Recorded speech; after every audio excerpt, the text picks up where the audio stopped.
pengakuan master tuh diberikan oleh guru besar saya. Iya. Karena melihat dedikasi saya. Iya. Nah, ini latihannya begini caranya. Pernapasannya seperti ini, cara mukulnya begini. Nah, itu akan lebih baik. Iya. Karena bela diri itu bukan sulap. Hai, selamat datang di channel YouTube gua Zenwalk Adi Haryanto. Orang makin ngerti bela diri, makin belajar bela diri, nggak bakalan mau kelihatan Gak jalan. makal ya, lebih baik kamu kalau kamu mau merasa hebat, ya lebih baik kamu bertanding lah, buktikan di pertandingan tempat yang tepat. Salah satunya kalau kamu memang merasa pertarungan kamu adalah pertarungan untuk self defense, MMA tempatnya. Apalagi kita nih yang ngerti bela diri, kita show off-nya ya di waktu dan tempat yang tepat gitu, di arena. Ya itulah. Gak apa-apa sih sebenarnya. Jadi show off itu juga ada beberapa motivasi yang buat orang show off ya. Pertama dia show off untuk menunjukkan kemampuan bela diri dia. Kemudian memberikan edukasi. Yang penting sih edukasinya. Jadi kalau kita menampilkan sesuatu, kita harus edukasi gitu. Apalagi ini berkaitan dengan dunia yang real ya. Bela diri kan real. Misalnya kita nggak usah bela diri deh, kita show off tentang ilmu pengetahuan kita bidang teknologi, ya kan? Tentunya bukan hanya sekedar show off, kita akan memberikan edukasi tentang teknologi yang kita kuasai itu kepada orangnya. Tapi kalau ketika kita show off hanya untuk menunjukkan kehebatan kita, gitu kan, untuk memperlihatkan kepada orang, kita terlalu mematikan, gitu kan, tanpa adanya sedikit pun edukasi. Jadi begini, saya show off di YouTube atau di Facebook tentang cara misalnya mentahkan bakat, nih tes bakat. Kalau saya cuma show off aja, it's okay. Tapi akan lebih baik ketika saya show off, saya akan memberikan kepada penonton. Nah, ini latihannya begini caranya, pernapasannya seperti ini, cara mukulnya begini. Nah, itu akan lebih baik. Karena bela diri itu bukan sulap. Jadi bela diri bukan sulap, itu real. Oke, kita balik lagi ke awal karir Coach Zuli. Tadi udah bertanding pertama di TPI Fighting ya, TPI Championship, dan sempat vakum. Habis itu Coach Zuli saya sama teman-teman sempat bikin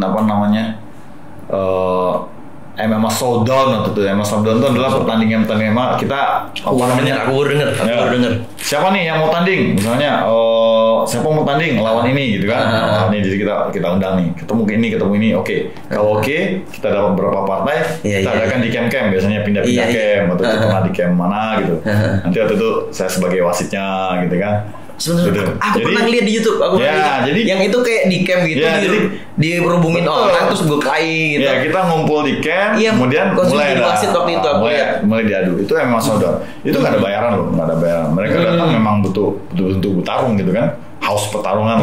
Oh jadi mungkin itu konsep itu terjadi.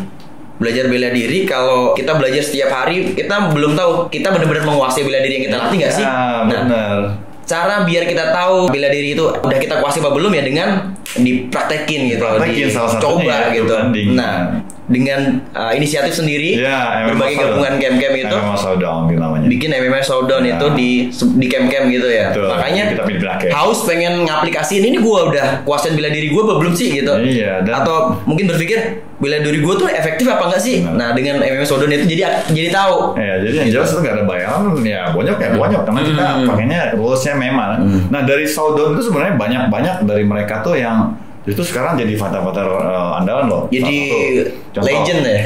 Terus itu dari kita ada Ranu pernah komen Showdown itu ketemu sama Theo Lurus waktu itu pernah juga. Ketemu Theo. Itu 2 kali main. Aku pernah lihat di YouTube. Dia 2 kali main. Aku pernah lihat di YouTube ya. Terus ada Stephen Radian tuh juga dari MMA Showdown. Terlahir dari MMA Showdown. Terus yang almarhum Casey Swear juga dari MMA Showdown. Terus siapa lagi? Francino Tirta waktu itu dia jadi wasit sama. Jadi wasit. Oke. Ada banyak yang dari Showdown tuh sekarang jadi malah fighter ternama, jadi champion. Steve Radian siapa yang nggak kenal gitu kan.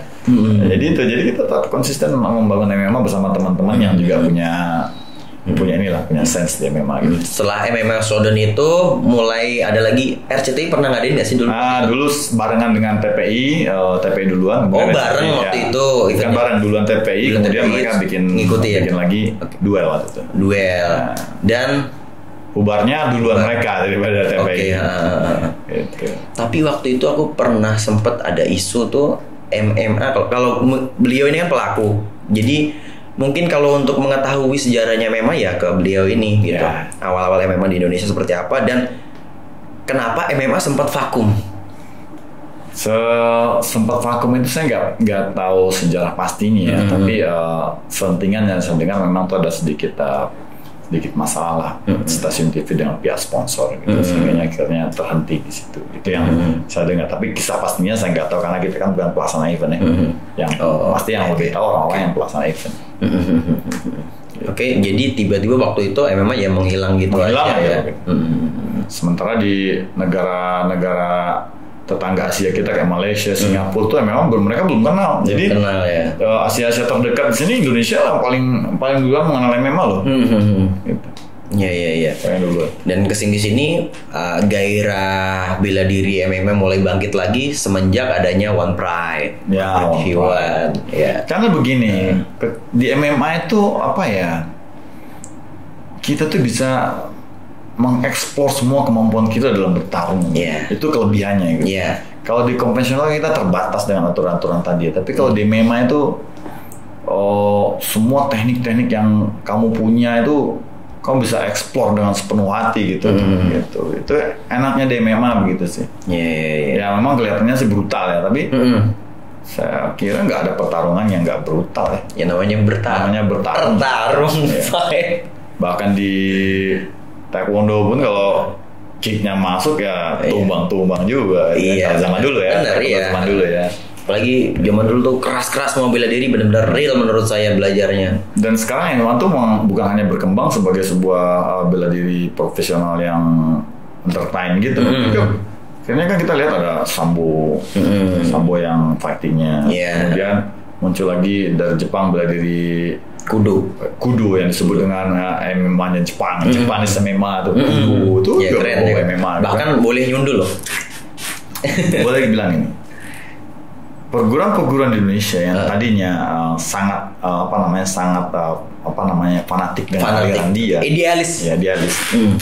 Hampir semua sekarang belajar MMA, percaya nggak? Percaya. Ya kan? Percaya. Kita lihat banyak sekali mereka yang mulai berlatih mengaplikasikan MMA dalam latihan bela diri. Cuma mereka hanya baru berani sembunyi-sembunyi. Nggak berani mempublikasikan. Saya masih menjaga image ya. Tapi saya lihat di latihan-latihan mereka udah mulai. Yang tadinya nggak pakai ground fighting udah mulai pakai ground fighting. Tapi hati-hati, itu nggak ada gurunya. Itu belajar dari YouTube. Kebanyakan seperti itu karena mereka saking tingginya egonya, pengen mengembangkan perguruannya ke arah sana dengan cara yang tidak baik. Cara tidak mendatangkan seorang pelatih yang paham gitu. Itu karena gengsi. Nah ini salah nanti akhirnya pada saat. Contohnya ya beberapa video yang kita ada belakangan lah. Kuncian kaki seperti itu. Kemana mau ngunci kaki seperti itu ya kan? Kuncian ambar. Longgar sana longgar sini. Karena itu kan hanya sebenarnya untuk mengeksistensikan diri bahwa saya juga bisa loh kayak MMA gitu kan. Akhirnya mereka lihat YouTube, kemudian dia pelajari sendiri. Nah masalahnya gini, ketika dia mau pelajari teknik di YouTube, dia pengen sedikit mengembangkan teknik itu dengan gaya bela diri dia. Benar. Nah sehingga dibikin salah jadinya karena nggak paham gitu kan. Padahal setiap gerakan tuh ada maksud tujuannya, ada arahnya. Gitu. Ambar tuh apa sih yang dikunci? Sendinya kemana? Dan ada filosofinya semua. Tapi yang penting gue pakai style kuncian apa dengan style bela diri gue deh biar beda gitu kan. Ya tambah beda tapi salah gitu. Bodohnya orang kita kan gitu. Iya. Dan bodohnya lagi diajarkan ke orang lain. Nah di perguruan saya Yusi Kendo ya. Guru besarnya kan Dr. Ahmad Suhe. Itu beliau adalah seorang praktisi bela diri yang memang belajar semuanya. Dia dulu belajar karate, Black Panther, kemudian pancabela, terus silat-silat tradisional kampung. Dia juga pernah boxing dan bertanding boxing juga dulu di Sulawesi itu. Kemudian dia belajar gulat dulu di kota gitu kan. Makanya dia bikin perguruan ini menjadi Yusi Kendo kan. Nah sampai sekarang pun di perguruan kita itu tidak menutup diri untuk pengembangan ke depannya. Sehingga banyak pengalaman saya di MMA ternyata bisa kita masukkan dalam silabus berlatihnya Yusi Kendo. Dan kita nggak ada kurikulumnya gitu. Dan kita nggak malu-malu. Kita terbuka tuh. Iya. Nah ini jadi kalau kita egois. Open minded banget Yusi Kendo ini. Kalau kita terlalu egois seperti itu, pengen melakukan sesuatu tapi dengan gaya kita lah gitu. Nah, di UC Kaindo sendiri, Coach Zuli ini sudah sampai level mana nih? Kan setahu aku setiap bela diri itu kan ada step-stepnya. Sabuk putih, kalau di taekwondo sabuk putih, sabuk kuning strip, hijau. Kalau Coach Zuli sendiri udah sampai level mana di UC Kaindo? Tadi abang bilang kan, saat Adi panggil master. Nah, oh iya, tadi aku sempat. Memang aku biasanya kalau manggil beliau ini Coach Zuli dengan panggilan master ketika saya bertemu. Kita klarifikasi dulu supaya nanti lebih enak. Benar. Jadi di perguruan UC Kaindo itu emang ada beberapa level tingkatan dari mulai sabuk putih, kuning, hijau, biru, coklat itu juga ada tingkat-tingkatannya. Strip-stripnya lah. Ya, sampai ke merah. Nah, kita belum ada sabuk hitam karena sabuk hitam itu dipegang oleh guru besar. Jadi level tertinggi sabuk merah. Sabuk merah itu juga ada beberapa tingkatan yang disebut dengan kaidan 1, kaidan 2, kaidan 3. Kemudian di atas itu ada gelar diberikan oleh guru besar langsung, gelar master. Master ini diberikan kepada orang-orang yang memang sudah berlatih cukup lama sampai ke sabuk merah tingkat akhir. Kemudian dan mereka punya dedikasi dalam pengembangan bela diri itu. Jadi nggak semua sabuk merah tuh diberikan gelar master. Nah, kenapa saya mendapatkan gelar master oleh guru besar? Karena memang Coach Zuli udah sampai master. Sorry untuk ini tadi. Jadi aku di awal manggil master dan Coach Zuli jangan dulu gitu. Kita harus edukasi ke masyarakat. Gimana sih seseorang itu bisa mendapatkan gelar master, seorang master tuh bagaimana step-stepnya seperti itu. Jadi karena saya sudah ikut melatih dan mengembangkan bela diri UC Kaindo semenjak tahun 98 ya. 98 sampai sekarang itu benar-benar konsisten untuk melatih anak-anak, kemudian mengembangkan perguruan ini sampai juga banyak dari anak-anak UC Kaindo yang sukses berprestasi di berbagai macam bela diri gitu. Saya lihat. Adrian Mateis. Nah, ini keuntungannya UC Kaindo. Terbukti. Ini keuntungannya UC Kaindo. Jadi mereka mau bertanding apa? Muay Thai is oke, tanding, kickboxing is oke, bahkan boxing pun oke. Mixed martial art apalagi. Terbukti ada Andriawan di nasional. Jadi aku lihat ini internasional gitu. Luar biasa sekali perguruan UC Kaindo ini. Mereka open minded untuk murid-muridnya itu bertanding di semua pertandingan bela diri. Dan ada yang tembus sampai ke level internasional, mengharumkan nama bangsa. Luar biasa. Nah, itulah dari situ karena pengabdian saya selama ini yang sudah cukup banyak di UC Kaindo, akhirnya saya diberikan anugerah gelar master gitu. Nah, masternya sebenarnya banyak juga macamnya kan. Bisa diberikan kepada orang yang ahli di bidang pendidikan, master benar. Ahli di bidang teknologi juga bisa master. Kalau jadi ahli podcast bisa juga master podcast. Nah, kebetulan saya juga di kantor juga kan sebagai bekerja di LSP juga sebagai orang yang mensertifikasi gitu, memberikan sertifikasi nasional gitu kepada orang-orang yang punya keahlian. Nah, kebetulan saya di bidangnya underwater activity, jadi bisa memberikan saya sertifikat nasional yang bergambar Garuda itu. Misalnya Adi seorang underwater special ada underwater untuk wisata, saya bisa beli naik. Kebetulan saya di situ. Nah, di LSP itu ada juga orang yang tertingginya disebut juga master asesor. Nah, kenapa master asesor? Karena dialah orang yang paham tentang bagaimana mengasesi orang-orang untuk mendapatkan sertifikat, disebut master juga. Jadi master itu kalau menurut saya nih, secara ininya boleh dibilang master itu adalah orang yang betul-betul menguasai bidangnya. Menguasai bidangnya bukan hanya secara teori, juga praktek. Dan diakui negara. Diakui negara dan organisasinya. Bukan hanya negara tapi organisasi. Organisasi juga. Sesuatu perguruan gitu kan. Yang paling penting adalah mereka yang betul-betul mendedikasikan dirinya di bidangnya. Nah gitu. Itu ya kenapa disebut master, banyak master gitu kan. Tapi kita tidak bisa mengangkat diri kita sebagai master begitu saja. Harus ada orang yang memberikan gelar itu, pengakuan. Dia pembuktian. Kan sudah pembuktian. Pengakuan master itu diberikan oleh guru besar saya. Karena melihat dedikasi saya. Makanya buktinya ya dedikasi itu dan prestasi yang pernah dicapai gitu. Jadi kalau kita mengaku diri kita master gitu, itu juga nggak bisa karena bahkan sekarang aku tuh agak sedikit sedih. Ada yang Grandmaster malah mengakunya. Wah, ya Grandmaster tuh kalau boleh bilang masternya master ya. Bisa aja sih kalau memang dia misalnya di. Dan maksudnya yang aku lihat nih beliau nih nggak ada sejarahnya, nggak pernah dengar, nggak pernah apa, tiba-tiba nongol di sebuah konten dan dia Grandmaster. Ya itulah. Siapa yang ngasih titel Grandmaster ini? Padahal kan nggak semudah itu. Adi pun belajar dari kecil sampai sekarang tuh masih bingung. Biar dapat master gimana ya dia gitu. Sama kayak kita kuliah kan, kita kan mulai dari D1, D2, D3, S1 kemudian habis S1 mengambil gelar S2 itu master juga kan? Master apa? Magister ya? Magister. Terus ada gelar master juga di pendidikan itu. Jadi memang ada step-stepnya dan jelas dan diakuin. Ya, bisa jadi master di satu bidang, bisa jadi master di beberapa bidang.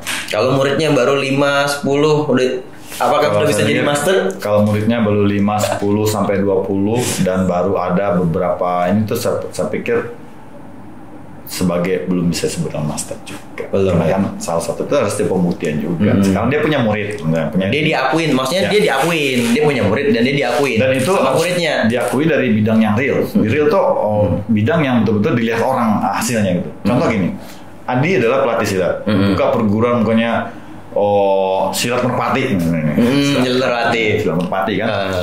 Udah melatih nih, muridnya punya 100 gitu kan, punya 100. Oke.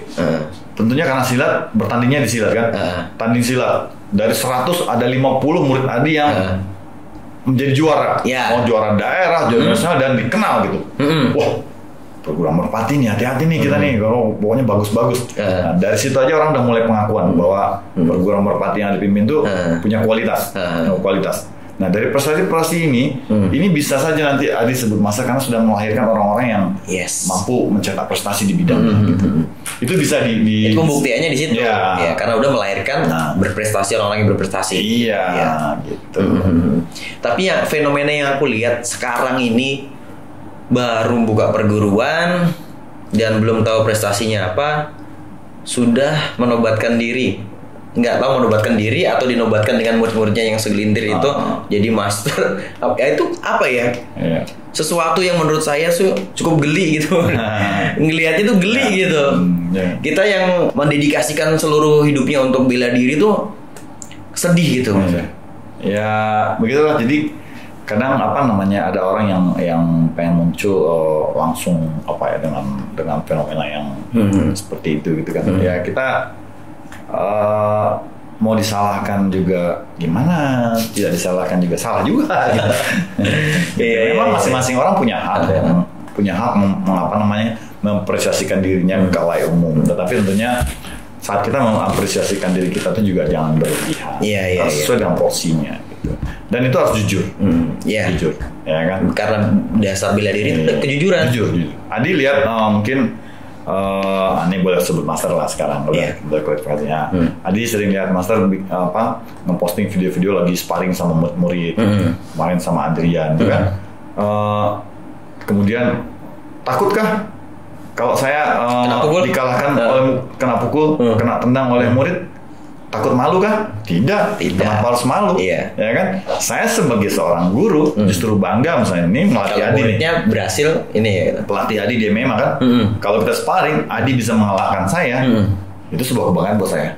Iya. Sebagai seorang berhasil berarti. Ya itu. Nah ini yang kadang nggak dimiliki oleh semua pelatih punya ini. Ya semua pelatih itu mau kalah sama muridnya. Nah banyak. Dibikinlah mungkin video-video dia sparring, tapi dia selalu menang. Ngebully terus. Pelatihnya nggak boleh kena. Nah ini. Itu dia. Iya. Itu banyak fenomena seperti itu juga. Iya. Bahkan seorang Francino Tirta pun ya yang udah profesor di BJJ pun ya. Pada saat dia sparring sama murid-muridnya pun dia kalau memang ada yang bisa mengalahkan dia, saya pikir juga dia tidak akan merasa ini kan, tidak akan malu, itu pasti banggaan karena udah berhasil mendidik gitu. Karena memang satu ketika murid kita tuh akan bergerak lebih daripada kita. Kenapa? Salah satu yang paling nggak bisa kita bawa faktor usia. Mungkin kita hebat pada masanya. Tapi pada saat usia segini, Adi usia segini, kita sparring nih, 5 menit aja. Mungkin secara teknik bisa unggul, tapi fisik nggak bisa kalah kan? Tapi itulah bedanya. Dan memang kalau memang dapat gelar master dengan punya sedikit murid, Adi akan private berapa murid kumpulin, panggil gue master ya, karena gue udah ngelatih kalian. Kalau semudah itu, aku juga mau dipanggil master ya. Tapi kan nggak seperti itu. Kita juga jujur kepada diri sendiri, apakah kita udah layak jadi master seperti itu. Kalau Adi udah bisa nih master Iman. Master Iman. Ya begitulah kira-kira. Itu menurut pengertian saya ya. Apa yang saya lihat selama ini di dunia pendidikan, sebutan master gitu. Masing-masing orang pasti punya cara berpikir sendiri bagaimana mereka menanggapi gelar master. Iya. Ngomong-ngomong soal Iman nih, Master kan udah nyobain Iman nih. Oh iya. Aku mau tahu apa reaksinya di Master Iman ini. Oh, iya.